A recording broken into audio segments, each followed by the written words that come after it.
if it were you guys, would you go for like, okay, your business, right? Are you gonna buy an 11th gen or Ryzen 5000, or are you gonna wait and buy 6000? Not even like, let's say they're coming out in like a month or two.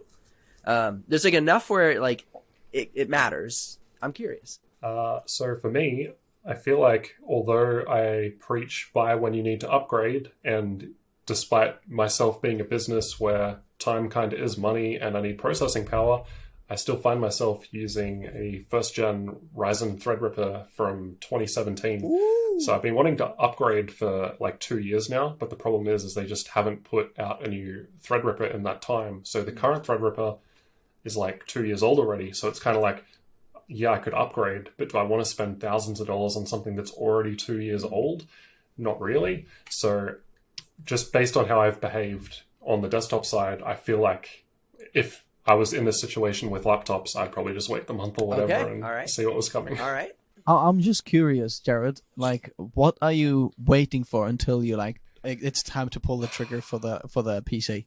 Yeah, I've just fallen into the trap of waiting for the next best thing to come, even though I know that this is how tech works and there's always something just around the corner. But yeah, it's also the fact that, you know, AMD was meant to have the new Threadripper like last year. Well, they've been putting out new Threadripper every single year until... Lauri, what would you upgrade? Upgrade or not to upgrade? I think the 12th gen, what I have seen, obviously my experience has been on the PC side, full tower side.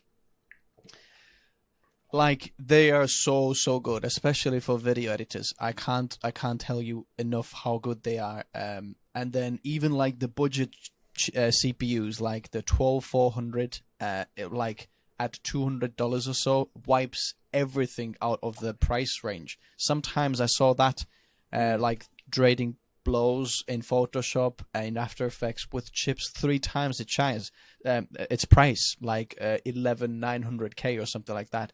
So the 12th gen is seriously like insane upgrade across the board. And if across the board, like anything AMD offers for the same price range for desktops, it just beats it out. And like I'd go even so far to say that if you are maxing out 12900K with like RTX 3090 and let's say 64 gigabytes of RAM, DDR5 that is, then that in overall scores is like beating out Threadripper Pro's 64 cores 3995WX scores.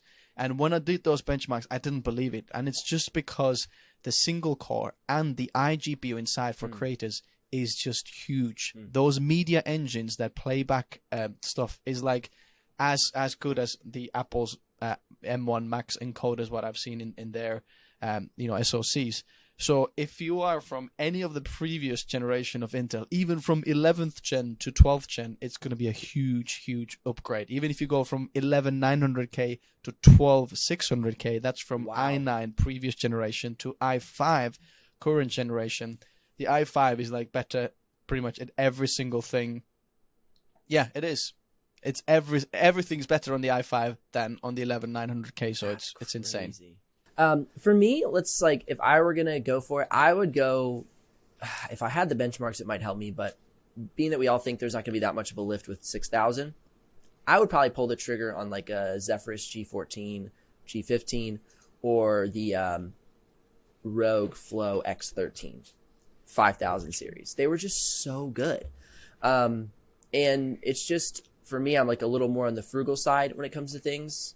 And those would be plenty for what I do. And they have great battery life. They run fairly cool depending on the application.